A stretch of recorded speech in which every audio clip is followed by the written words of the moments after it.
Time study with आस्था। आज हम करेंगे exercise 3.5 playing with numbers of class 6 question number 1 to 12 complete exercise. Exercise start करने से पहले अगर आपने चैनल को अभी तक सब्सक्राइब नहीं किया है तो please like and subscribe the channel and hit the bell icon for more updates from all time study with Astha. So let's get started with our question number 1, that is true और false. So question number 1 is Which of the following statements are true? आपको कुछ statements given है और आपको ये बताना है कि इन स्टेटमेंट में से कौन कौन सी ट्रू है। तो your first statement is if A number is divisible by 3, अगर कोई नंबर 3 से डिवाइड हो रहा है तो क्या वो number then it must be divisible by 9, तो वो नंबर आपका 9 से भी डिवाइड होगा। ये बोल रही है आपकी स्टेटमेंट। तो क्या वो होगा, मैं एग्जांपल देकर बताती हूँ। 6 मेरा वो नंबर है जो 3 से डिवाइड हो रहा है, लेकिन 6 जो है वो 9 से डिवाइड नहीं होगा। इसका मतलब क्या है कि जो फर्स्ट स्टेटमेंट है वो फॉल्स है, because 6 is the number which is divisible by 3 but does not divide bye 9। Second statement is if A number is divisible by 9 it must be divisible by 3। इसने बोला है अगर कोई नंबर 9 से divide हो रहा है तो इसका मतलब है कि वो नंबर मेरा 3 से भी डिवाइड होगा। Yes it is true, because 9 क्या होता है, 9 is 3 multiply 3, so this is the true statement. Third statement is a number is divisible bye 18 if it is divisible by both 3 and 6। इसने बोला है अगर कोई नंबर 3 and 6 दोनों से डिवाइड हो रहा है तो इसका मतलब है कि वो नंबर आपका 18 से भी कंप्लीटली डिवाइड होगा। तो क्या ये स्टेटमेंट ट्रू है या फॉल्स है, हमें ये बताना है। This statement is false, because एक नंबर है 30, वो आपका 3 and 6 से कंप्लीटली डिवाइड हो जाएगा बट 18 से डिवाइड नहीं होगा। तो this statement is false because 30 is the number which is divisible by 3 and 6 but does not divide by 18। Now the fourth statement is if a number is divisible by 9 and 10 both, अगर कोई number आपका 9 and 10 दोनों से divide हो रहा है तो क्या ये जरूरी है then it must be divisible by 90, तो वो नंबर आपका 90 से भी डिवाइड होगा। Yes, this is a true statement। आप कुछ एग्जांपल देकर ट्रू स्टेटमेंट को चेक कर सकते हैं। Fifth, if two numbers are coprime, अगर आपके दो नंबर्स को प्राइम है, को प्राइम्स है, तो इसने बोला है क्या इनमें से जो ये दो नंबर है क्या इनमें से एक नंबर जरूरी है कि वो एक नंबर प्राइम नंबर हो? No, it is not necessary. वो नंबर आपका कंपोजिट नंबर भी हो सकता है। ये जरूरी नहीं है कि उसमें से आपका एक नंबर प्राइम नंबर हो, वो नंबर आपका कंपोजिट नंबर भी हो सकता है। Just like 15 and 32 they are the coprime, लेकिन आप इसमें देखोगे कि इसमें से जो वन नंबर है वो क्या है आपका कंपोजिट नंबर है। तो this fifth statement is false. Now the sixth statement is all numbers which are divisible by 4 must also be divisible by 8। इसने बोला है जो नंबर आपके 4 से डिवाइड होंगे वो नंबर आपके 8 से भी डिवाइड होंगे। क्या ये स्टेटमेंट ट्रू है या फॉल्स है? बच्चे आप एग्जांपल लीजिए 12 का। 12 वो नंबर है जो आपका 4 से डिवाइड हो जाएगा लेकिन 18 से डिवाइड नहीं होगा। It's mean this is the false statement because 12 is the number which is divisible by 4 but does not divide by 8। Seventh statement is all numbers which are divisible by 8 must also be divisible by 4। सारे numbers जो आपके 8 से divide हो रहे हैं वो सारे numbers आपके 4 से भी डिवाइड होंगे। Yes, this is a true statement। You can take the example of 32। 32 एक नंबर है जो आपका 8 से डिवाइड हो रहा है और वो नंबर आपका 4 से भी डिवाइड होगा। तो this is your true statement। Now eighth is if a number exactly divides two numbers separately, अगर कोई नंबर exactly divide कर रहा है दो नंबर्स को तो it must exactly divide their sums, तो उसके सम को भी डिवाइड करेगा। जैसे मैंने एग्जांपल ले लिया, एक नंबर है 2 जो नंबर है वो डिवाइड कर रहा है 4 and 8 को, कंप्लीटली डिवाइड कर रहा है 2 4 and 8 को, राइट, सेपरेटली। जो आपके फर्स्ट लाइन में बोला है कि if a number exactly divides two numbers separately, दो नंबर है वो डिवाइड कर रहा है, तो वो नंबर जो है ना इनके सम को भी डिवाइड करेगा। इनका सम क्या आएगा, 4 + 8 = 12। तो वो नंबर क्या है, हमारे सम को भी डिवाइड कर रहा है।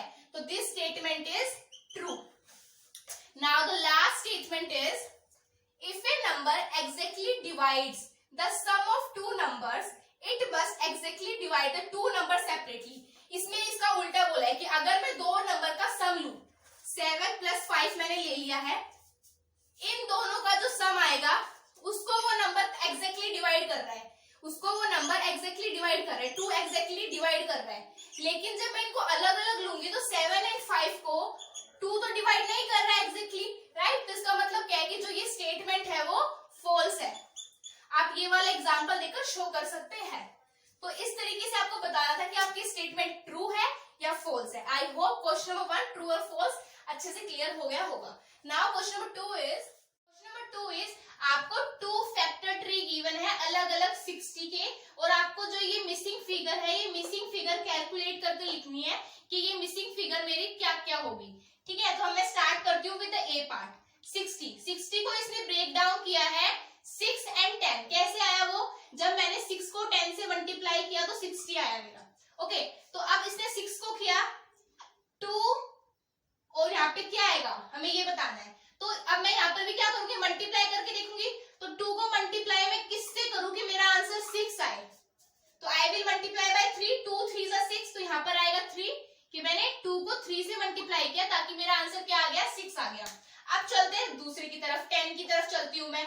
10 में 5 तो उसने ऑलरेडी गिवन है और बोला है कि यहाँ पे मैं किससे मल्टीप्लाई करूं कि मेरा आंसर 10 आए। 5 को मैं किससे मल्टीप्लाई करूं कि मेरा आंसर 10 आए।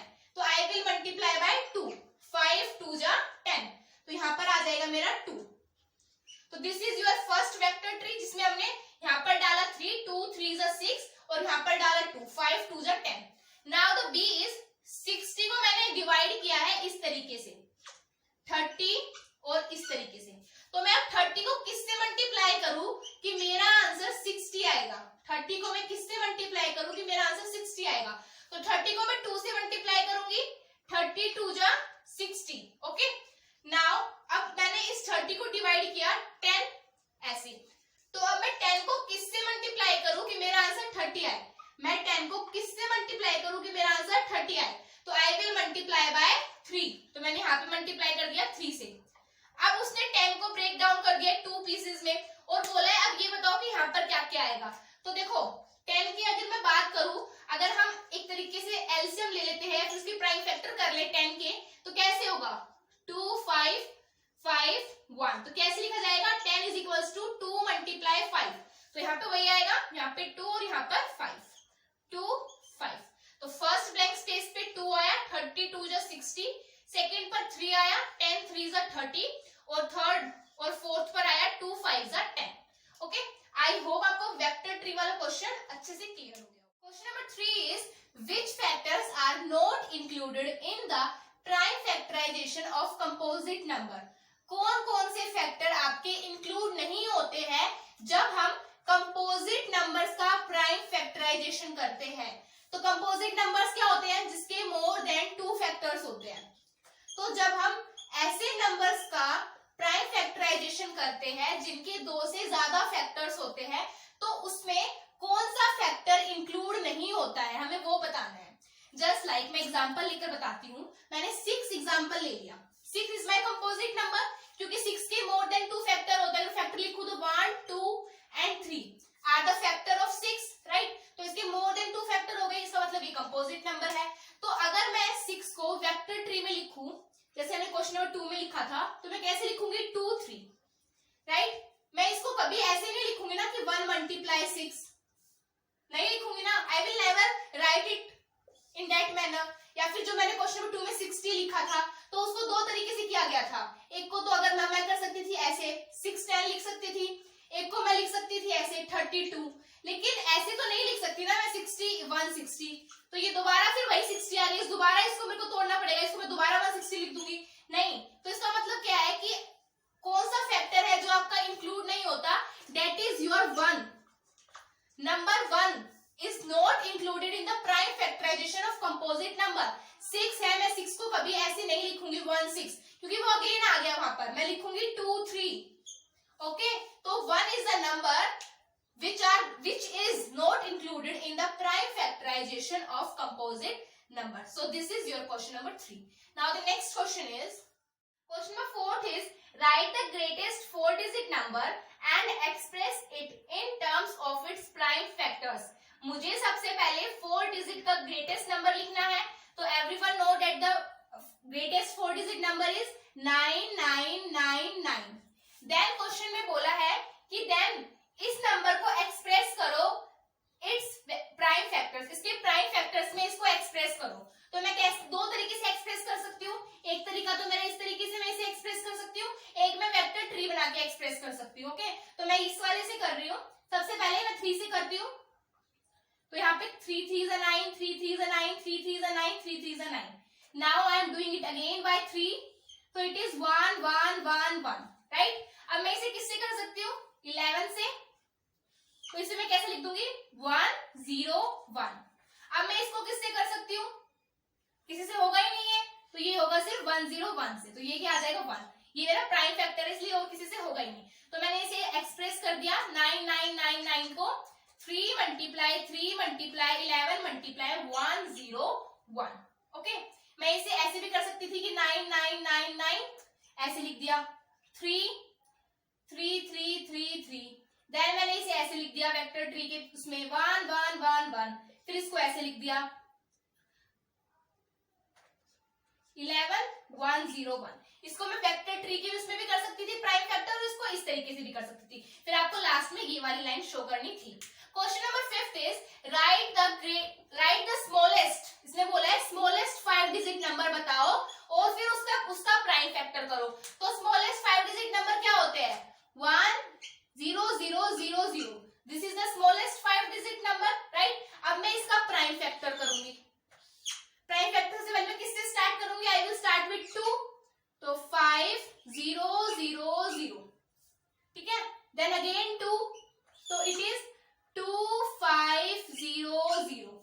देन अगेन बाय 2, तो it is 1 2 5 0। Then again with 2, तो 6 2 5। Then 5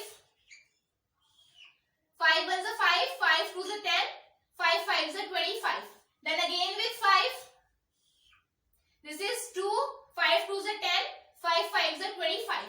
Then again with 5 5, then again with 5 1। हो गया कंप्लीट मेरा प्राइम फैक्टर। तो अब मैं इसे लिख दूंगी कि 10,000 is equals to 2 multiply 2 multiply 2 multiply 2 multiply 5 multiply 5 multiply 5 multiply 5। तो क्वेश्चन नंबर 4 में बोला था ग्रेटेस्ट 4 डिजिट नंबर लो, तो ग्रेटेस्ट 4 डिजिट नंबर मैंने ले ली 9999, और फिर मैंने उसे एक्सप्रेस कर दिया प्राइम फैक्टर की फॉर्म में। क्वेश्चन नंबर 5 में बोला था कि स्मॉलेस्ट 5 डिजिट नंबर लो, तो स्मॉलेस्ट 5 डिजिट नंबर ले लिया मैंने 10,000, एंड देन मैंने उसे एक्सप्रेस कर दिया in the form of prime factor. तो in this way question number 4 and question number 5 is completed. Now question number 6 is find all the prime factors of 1729 and arrange them in ascending order. Now state the relationship, if any, between two consecutive prime factors. सबसे पहले मुझे prime factor निकालना है 1729 का। Then जो मेरे factors आएंगे उन फैक्टर्स को मुझे अरेंज करना है in ascending order. Ascending order का मतलब क्या होता है? स्मॉल टू बिग, छोटे से बड़ा, राइट? नाउ फिर उसके बाद जो भी रिलेशन आएगा आपके उन फैक्टर्स में between two consecutive prime factors, मतलब कि लगातार आने वाले फैक्टर्स में जो रिलेशनशिप होगा, अगर है तो वो रिलेशनशिप बताओ कि वो रिलेशनशिप क्या है।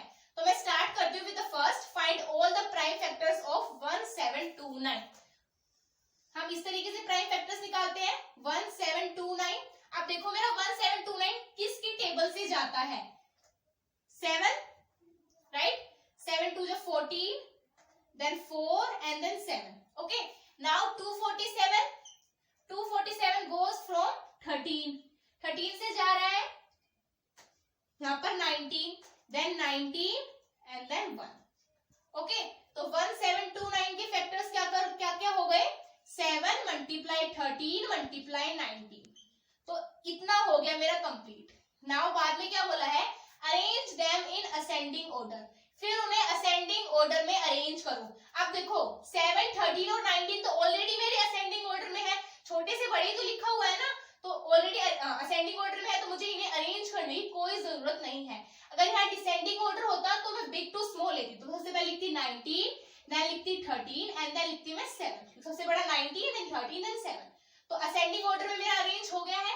उसके बाद बोला है कि रिलेशनशिप बताओ between two consecutive prime factors, दो कंसेक्यूटिव प्राइम फैक्टर्स में रिलेशनशिप बताओ।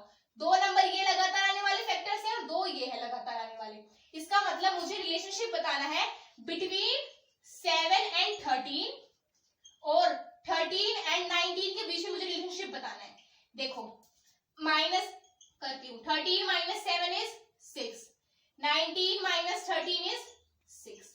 तो इसमें रिलेशनशिप क्या आ रहा है कि जब मैं सब्ट्रैक्ट करूंगी इनको, तो उनका जो सब्ट्रैक्ट कर जो सम जो बाद में बचेगा वो मेरा क्या बच रहा है, 6 बच रहा है। तो आप लिख सकते हो कि the relationship between the two consecutive prime number is that when we subtract the two prime factor we get 6 in both the cases. Okay, so this is the relationship between the two consecutive prime factor. Now I hope वो question number 6 अच्छे से समझ में आ गया होगा। Now the next question number 7 is the product of three consecutive number is divisible by 6. Verify this by giving the examples. इसने बोला है कि मेरे तीन कंसेक्यूटिव नंबर का मल्टीपल हमेशा आपका 6 से डिवाइड होगा। यहाँ पर प्रोडक्ट का मतलब है मल्टीप्लाई और कंसेक्यूटिव का मतलब होता है लगातार आने वाले। इसका मतलब है कि जब मैं लगातार आने वाले तीन नंबर का मल्टीप्लाई करूंगी तो वो नंबर ऐसा नंबर आएगा जो मेरा 6 से डिवाइड होगा। ओके, मुझे एग्जांपल्स देकर इसे वेरीफाई करना है। बिल्कुल भी स्पेसिफिक नहीं है कि आपको 2 एग्जांपल्स देने हैं या 3 एग्जांपल्स देने हैं, आप कितने भी एग्जांपल देकर इसे वेरीफाई कर सकते हैं। तो चलिए मैं लगातार आने वाले 3 नंबर ले रही हूँ, 1 2 3। क्या बोला है, मल्टीप्लाई करो, 1 मल्टीप्लाई 2 मल्टीप्लाई 3, मल्टीप्लाई कर आ गया 6 और 6 जो है वो डिवाइड होता है मेरा 6 से, 6 इज डिविजिबल बाय 6। अब मैं कोई और नंबर लेती हूं लगातार आने वाले, 4 मल्टीप्लाई 5 मल्टीप्लाई 6। अभी से मल्टीप्लाई करूंगी तो क्या आएगा, 5 4 जा 20, 26 जा 120, 120 is also divisible by 6। अब मैं कोई और 3 लगातार आने वाले नंबर लूंगी, 6 मल्टीप्लाई 7 मल्टीप्लाई 8, मल्टीप्लाई करूंगी तो वो नंबर भी आपका 6 से डिवाइड होगा।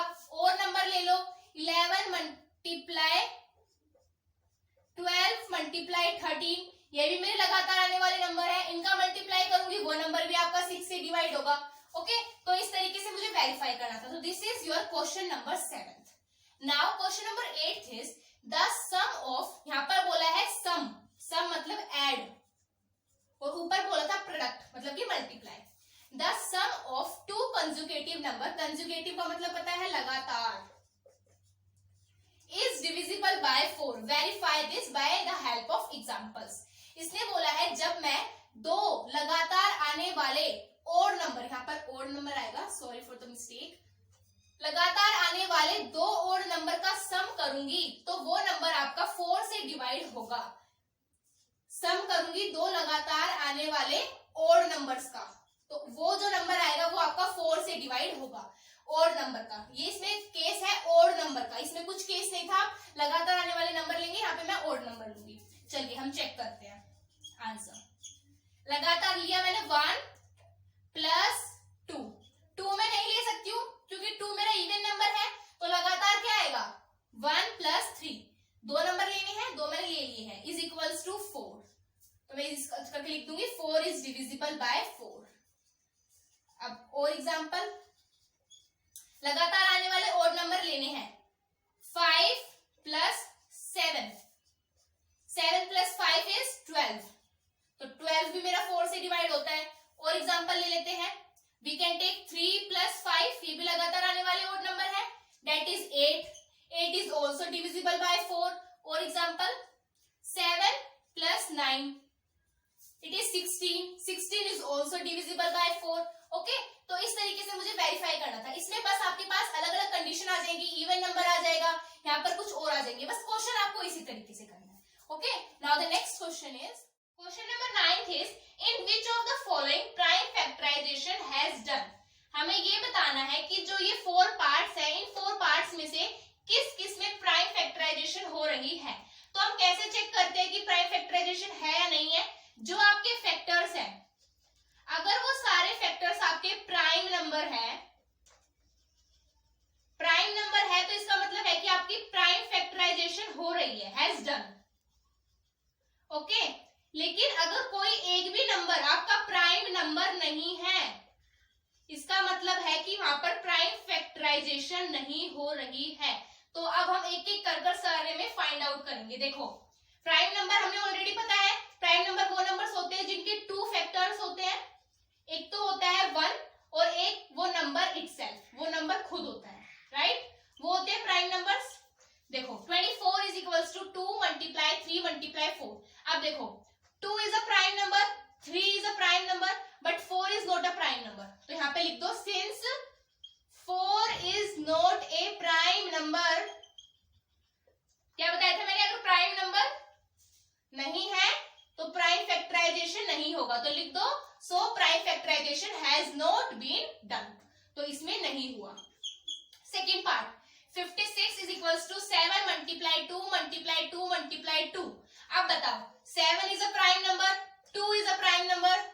तो इसका मतलब है कि इसमें सारे प्राइम नंबर है. इसका मतलब क्या है कि यहाँ पर प्राइम फैक्टराइजेशन हो रही है. C part is 70 is equals to 2 multiply 5 multiply 7. अब यहाँ देखो, 2 is a prime number, 5 is a prime number, 7 is also a prime number. It's mean कि यहाँ पर भी आपकी प्राइम फैक्टराइजेशन हो रही है. Fourth is 54 is equals to 2 multiply 3 multiply 9. यहाँ पर 2 आपका प्राइम नंबर है, 3 आपका प्राइम नंबर है, but your number 9 is not a prime number. तो मैं क्या लिख दूंगी, since 9 is not a prime number, so prime factorization has not be done. तो आंसर क्या हो जाएगा मेरा इसका, कि बी एंड सी पार्ट में आपकी प्राइम फैक्टराइजेशन हो रही है. I hope question number 9 is clear. Question number 10 is, determine if 25110 is divisible by 45. हमें इस क्वेश्चन में ये बताना है कि क्या ये नंबर 45 से डिवाइड हो रहा है या नहीं हो रहा है. ये देखने के बाद एक बात मन में आएगी, डेट कि हमने 45 पर डिविजिबिलिटी रूल तो पढ़ा ही नहीं है, तो हम इसको कैसे सोल्व करेंगे. इस तरीके से हम क्या करेंगे, 45 को मैं ऐसे लिख सकती हूँ 9 मल्टीप्लाई 5 या 5 multiply 9, because they are the factor. ये इसकी फैक्टर है, तो मैं इसको ऐसे लिख सकती हूँ. तो इस केस में मैं ये देखूंगी कि क्या वो नंबर 9 और 5 से डिवाइड हो रहा है, डिविजिबिलिटी रूल को चेक कर. ओके, अगर ये इन दोनों नंबर से डिवाइड हो रहा है, इट्स मीन वो आपका 45 से भी डिवाइड होगा. तो मैं चेक करती हूँ, चेक फॉर 9. ओके, 9 की डिविजिबिलिटी रूल क्या थी कि मैं इन नंबर्स का जो वो नंबर होगा उस नंबर की डिजिट्स का सम करूंगी. तो सम किया मैंने. सम करने के बाद अगर 9 की टेबल वाला आया तो वो 9 से डिवाइड होगा, अदरवाइज वो नहीं होगा. प्लस कीजिए, 2 5 7 8 9, 9 प्लस 0 इज 9. तो 9 आ गया. इसका मतलब क्या है कि जो नंबर है वो आपका 9 से डिवाइड होगा. Yes, it is divisible by 9. Divisible by 9. अब मैं 5 का चेक करूंगी. Check for 5. सबसे पहले आप यहाँ पे ऊपर लिखोगे कि 45 is equals to 9 multiply 5. Then आपको स्टार्ट करना है. Check for 5. 5 को मैं क्या लिखती थी, अगर लास्ट में 0, लास्ट डिजिट अगर 0 और 5 है तो वो नंबर आपका 5 से डिवाइड होगा, अदरवाइज वो नंबर आपका 5 से डिवाइड नहीं होगा. तो यहाँ पे लास्ट डिजिट मेरी 0 है, because the last digit is 0. Last digit is 0, so the number is also divisible by 5. तो अब आपका जो नंबर है वो 5 और 9 दोनों से डिवाइड हो रहा है. इसका मतलब क्या है कि वो नंबर 45 से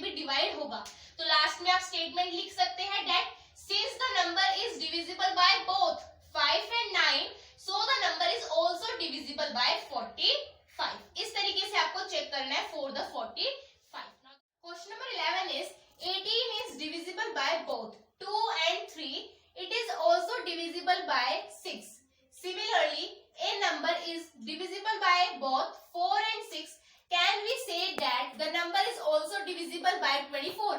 If not, justify your answer.